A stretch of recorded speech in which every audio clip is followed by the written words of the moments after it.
Welcome to Sideline Sports, where we give you an up-close and personal look at the teams, coaches, and athletes that make up the South Sound. Here's your host, Jeff Slakey. Another great week in South Sound sports. This time, Shelton hosts Timberline in football. South Sound action for soccer in North Thurston, and an inmate half marathon to tell you about. This portion of Sideline Sports is brought to you in part by Mason General Hospital, United Community, Empowered People, Exceptional Health. Shelton football were going for their first win of the season, hosting Timberline.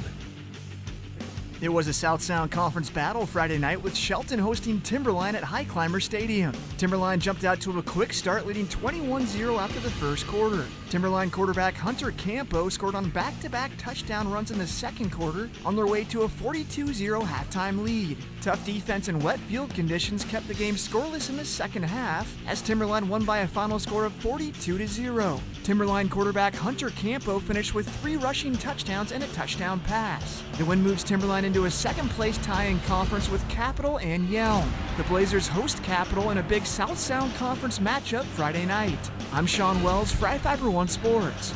Sideline Sports is being brought to you in part by The Gillis Auto Center. At Gillis, you're covered forever.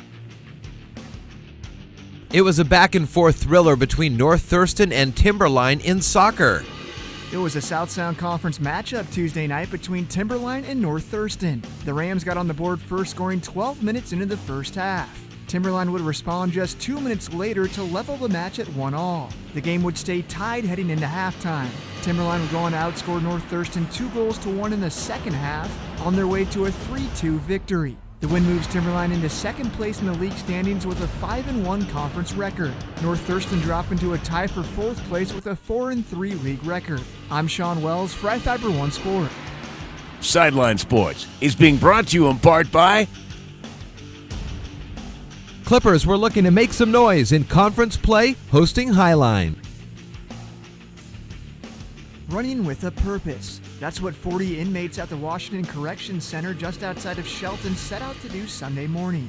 The inmates took part in the first ever half marathon inside the Correction Center fences. Inmates ranging anywhere from age 20 to mid-60s ran 52.4 laps around the gravel track in the prison yard. The inmates are part of the Correction Center's 1,000-mile running group, which was started by long-distance running enthusiast Emily Hammergren. Hammergren, a professor at Centralia College, also teaches GED classes inside the prison.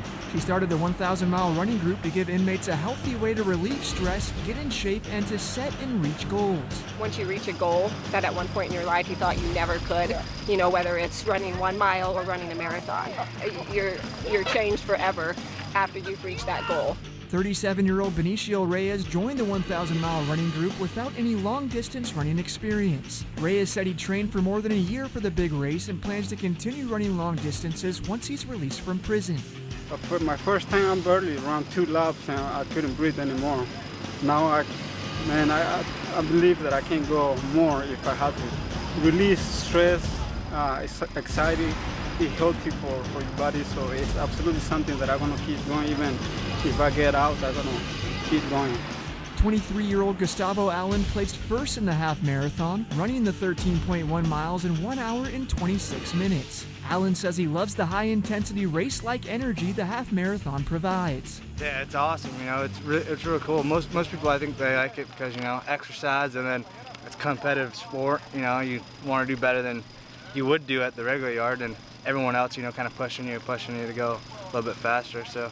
1,000-mile running group manager Emily Hammergren says the hope is that inmates can use this group running experience to help better adapt to life outside of prison once formally released. Hammergren says the 1,000-mile running group plans on running a 5K, 10K, 15K, and half marathon every year. She says the ultimate goal is to eventually run a full marathon inside the prison. Inmate Benicio Reyes says he's ready for that challenge.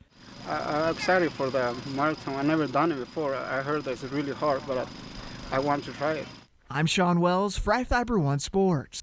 Previous scores in football: Peninsula over Central Kitsap 33-24. Capital beats Gig Harbor 34-7. And Yelm over North Thurston 48-0.